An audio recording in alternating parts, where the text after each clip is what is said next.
Welcome to the Successful Nurse Coach podcast. On this podcast, Laura and Shelby, both board-certified nurse coaches, show you how to make as much money as you want in private practice as a nurse coach.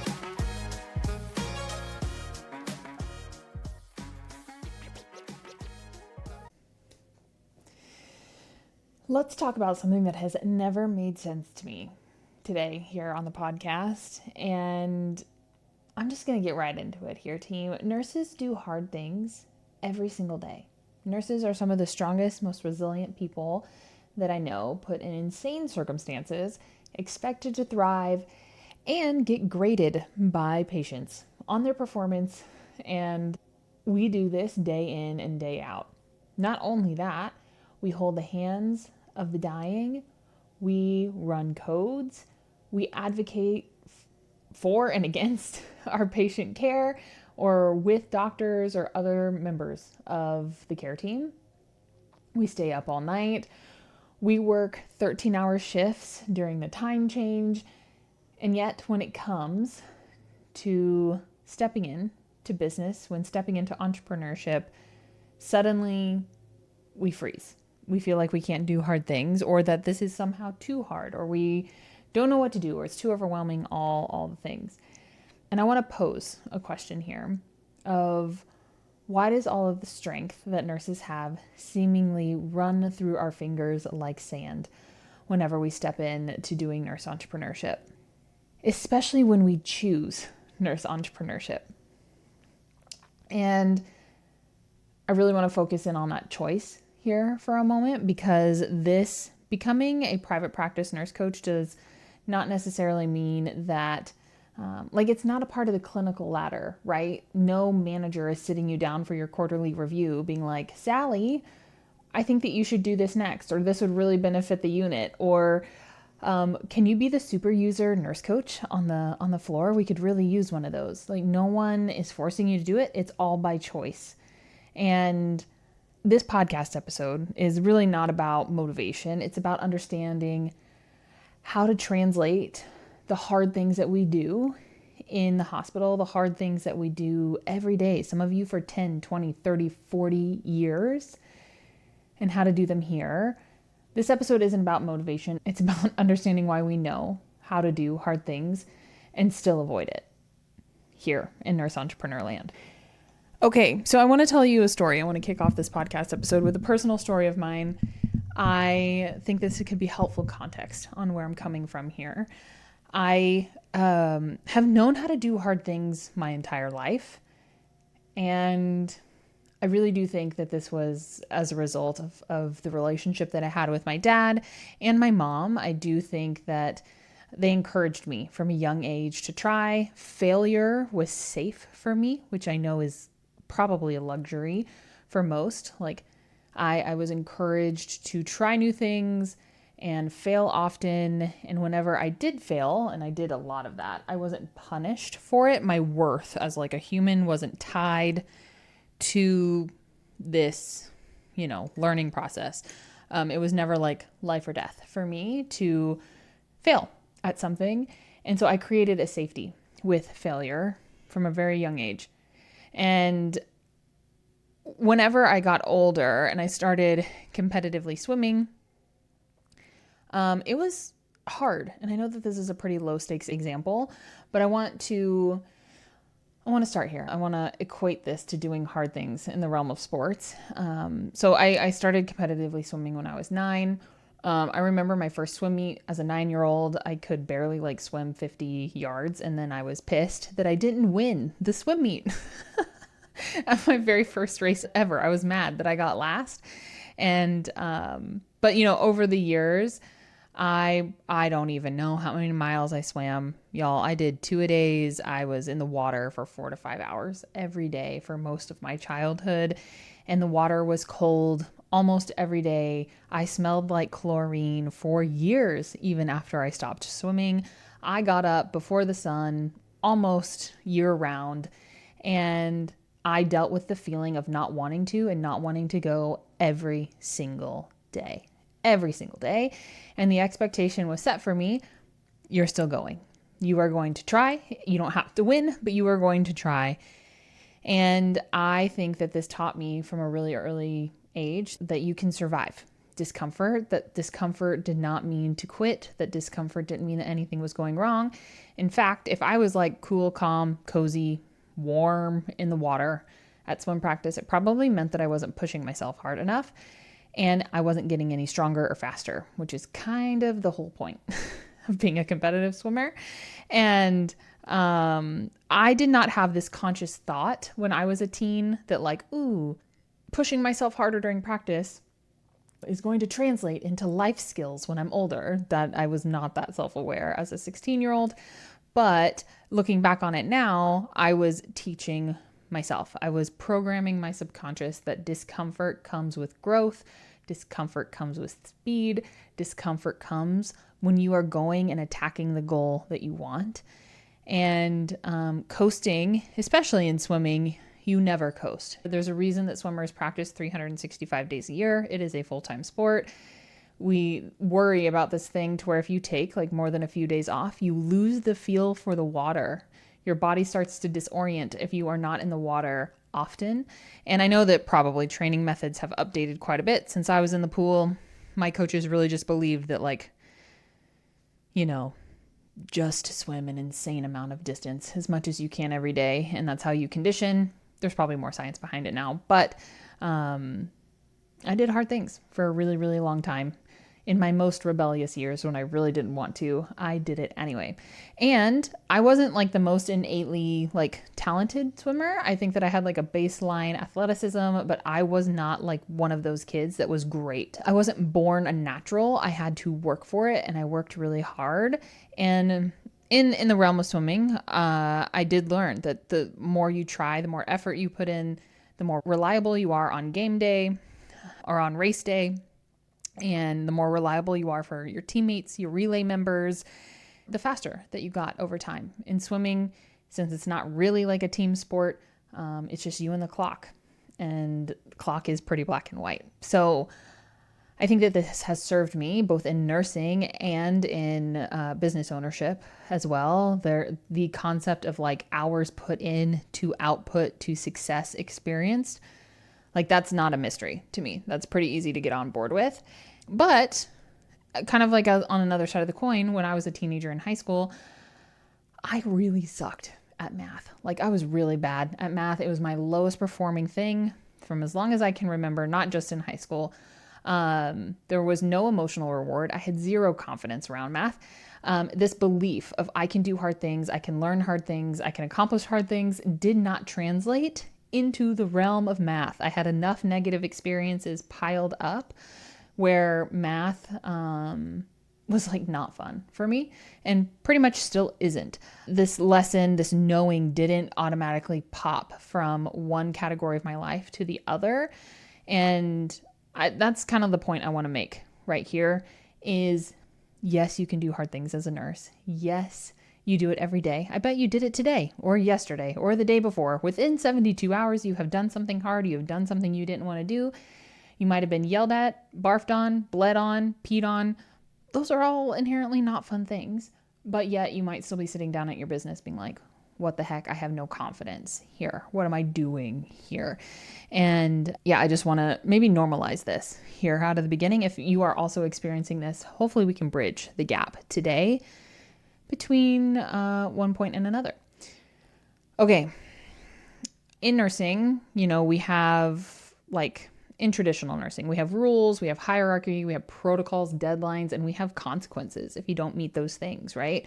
If you repetitively are like staying on shift late to chart, or if you repetitively miss the antibiotics dose, if they track you and your patients are constantly getting UTIs after putting in Foleys, like there's someone hovering over you, watching your performance, even at a really high level.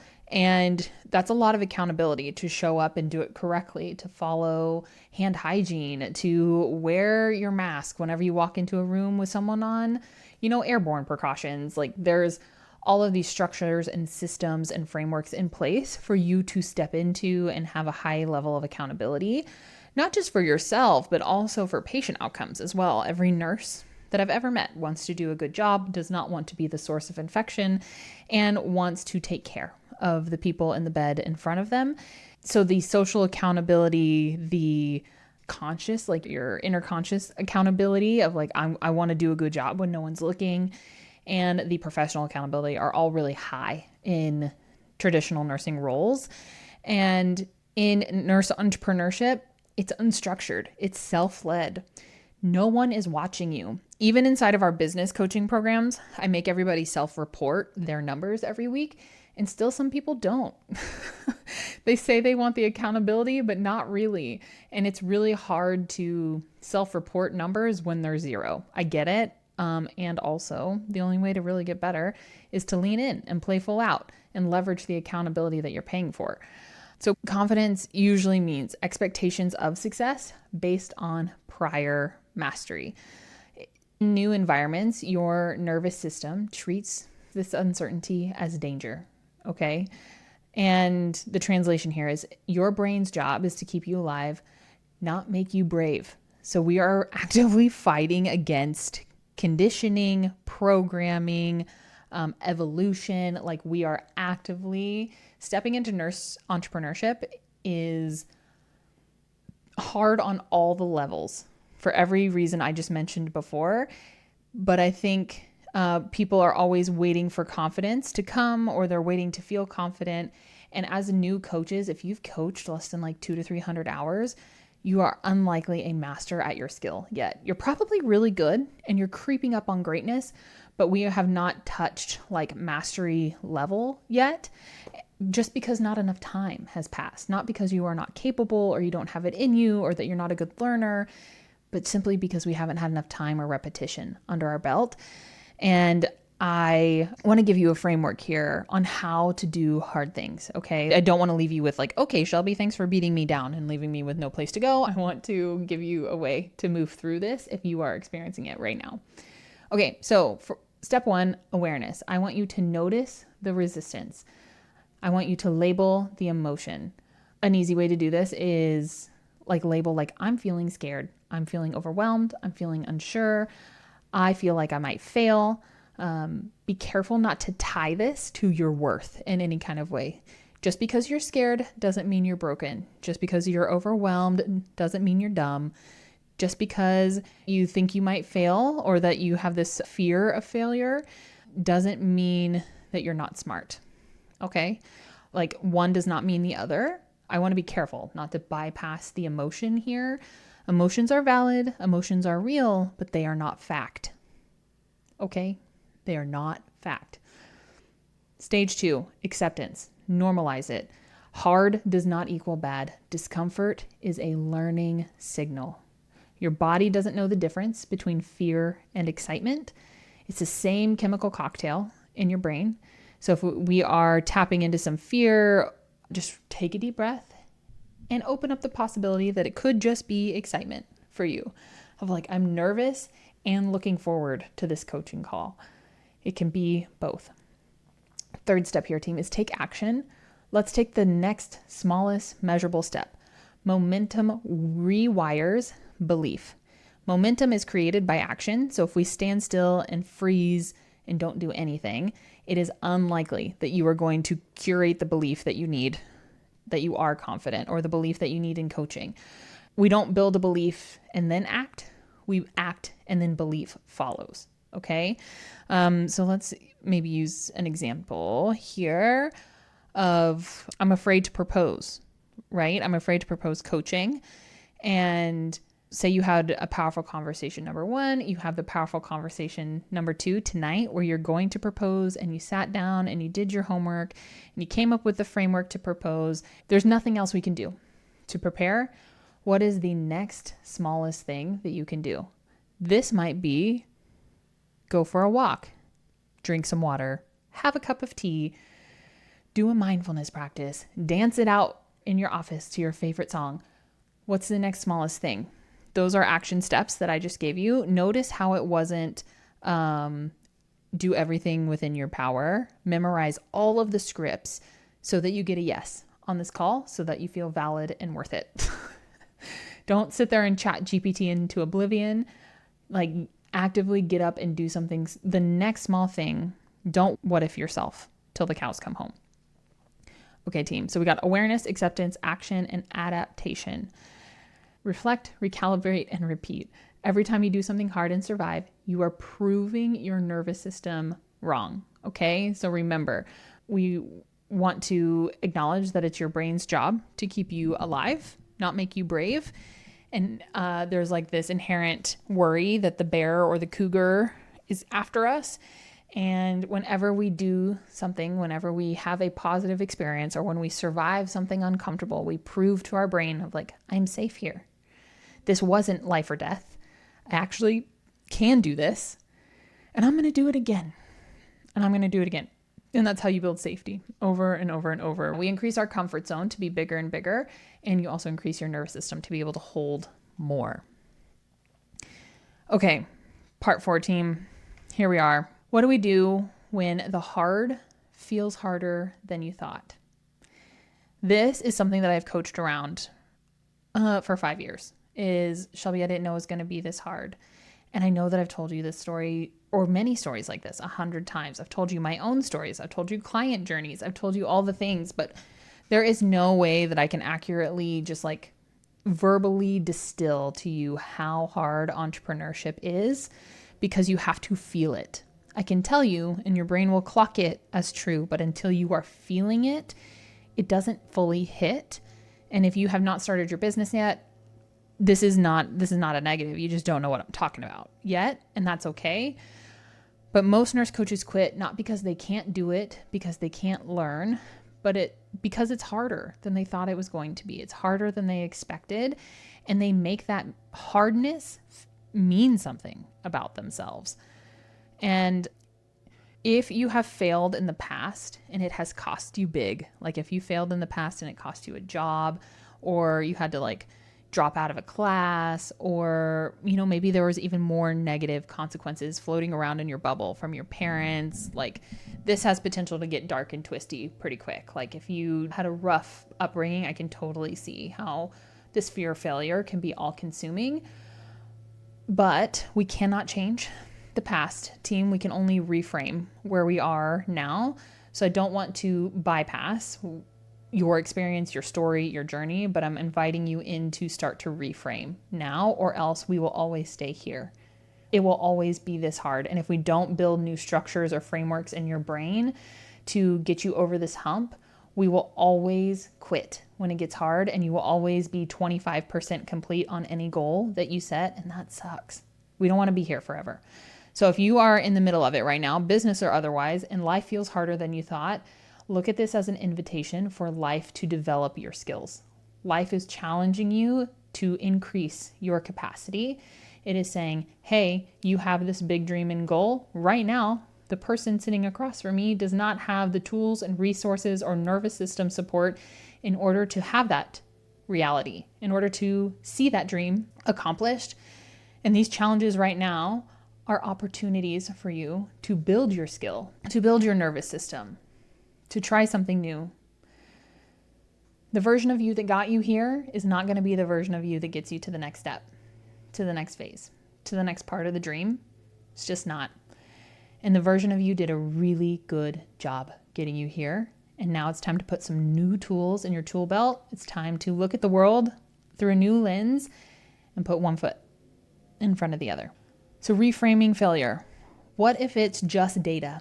What if the failure is just data? It doesn't mean anything about you as a person. You are still lovable. You are still worthy. You are still smart.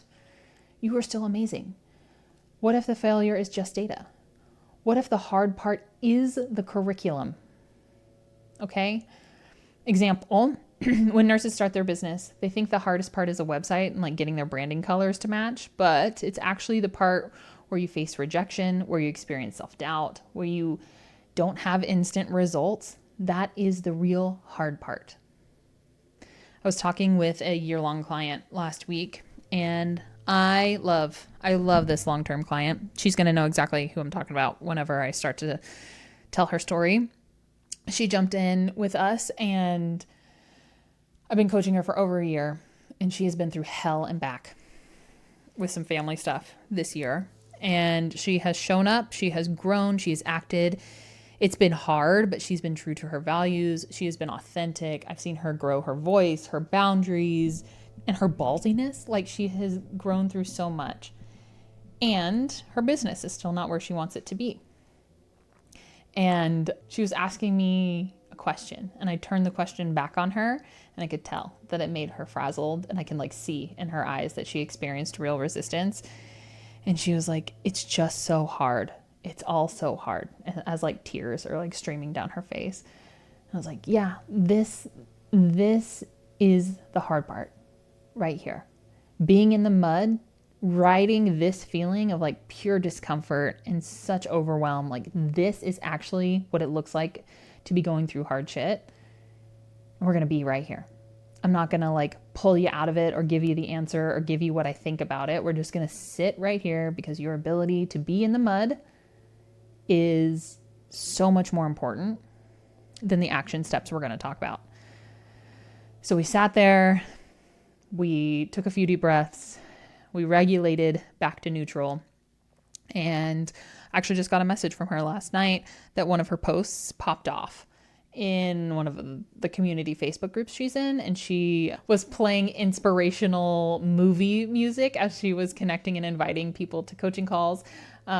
She was like, I'm the main character, I'm gonna do it. And so every hard moment usually has a juicy payoff. Sometimes you have to wait longer than like a week to experience that, but it was a really cool moment to reflect on this morning. And your ability to be in the mud, your capacity to be in the mud for longer than you thought, we have to learn how to do that. We have to learn what tools you need, what resources you need, what people you need in your corner, so that if life gives you the opportunity to be in the mud, you don't freak out and drown yourself in the mud. You learn how to like take a deep breath, think how to problem solve, and get yourself out of it. Okay, so let's talk about some things we can do to build capacity for hard things, okay? I don't expect you to listen to this podcast and be like completely solved, completely fixed on how to do hard things, that you'll just feel 100% fine on how to do hard things. But now it is your job. Now it is your responsibility. Now you are accountable to build the skill on how to do hard things, to increase your tolerance for hard things. And here's 4 things that we can do to start to build that muscle. I want you to do one uncomfortable thing a day to train your tolerance. This could be cold shower in the morning. This could be waking up before the sun comes up. This could be not drinking caffeine for an hour after you wake up. This could be committing to taking a walk every morning before you sit down at your computer. Whatever. This can be, I want it to feel or like sound on paper kind of like a micro challenge, but something that you can ring the bell on every day and say, I did that. And I want you to keep that promise to yourself, because you will also build self-trust in the process, which is also important long-term. I want you to start to reframe setbacks. So every failed attempt adds to your hard thing resume. And this is important because if you stay in the game of entrepreneurship for very long, you will repeat it. Entrepreneurship is just solving problems, team. And the longer you're in it, the harder the problems get. So start keeping track of all of the hard things that you've ever done. And whenever you come up on the next problem, you can look back at this resume and be like, because I did all this hard shit over X amount of years, I know that I can do this too. I don't know the answer yet. I don't know how I'm going to do it yet, but I believe in my ability to figure it out because I have done X, Y, Z. If your resume is full of attempts, but no completions, no executions, it is full of things that you tried 25% on and then quit, we have a big hill to climb here. And it's really important that you do that micro challenge that I mentioned before, because we got to build back some self-trust in your ability to do things in general, not just hard things. Third thing you can do here is I want you to celebrate the evidence. Every time you do something, celebrate. Tell your husband, tell your partner, tell your best friend of like, hey, I did a hard thing today. I rung that bell and I'm really proud of myself. And they may not fully understand, and that doesn't matter, But begin this practice of gratitude and celebration. It helps give you the good hormones in your brain. And finally, team, I want you to do an environment audit. You need to start hanging out with people who do hard things all the time, so that if you are lacking in your belief to do hard things, you can borrow theirs until you have your own. This is one of the biggest selling points, I think, for our business containers, is that you're just surrounded by people who are failing often, who are moving forward no matter what, who are doing hard things. Their voice is shaking, but they are doing it anyway. And being in that kind of environment is inspiring. It really fuels your growth mindset. And if you are surrounded by people in your day-to-day life that do not have this, that don't have this as a value, it is harder. So get yourself in a community where people are also doing hard shit and do it with them. Okay, team. Final thoughts here. Your hard isn't a sign that you are failing. It's not a sign that you're failing. It's a sign that you are growing. Doing hard things is how we remember who we are. Underneath the fear, underneath the conditioning, underneath the what ifs, it's how we remember who we actually are. If you can handle death, trauma, and chaos for an hourly wage, you can absolutely handle a Facebook Live or a sales call or going and knocking on a door of a business in your town. The only difference is the story that you tell yourself about it. If you are waiting to feel easy before you start, you'll never start. The hard thing is the whole entire point.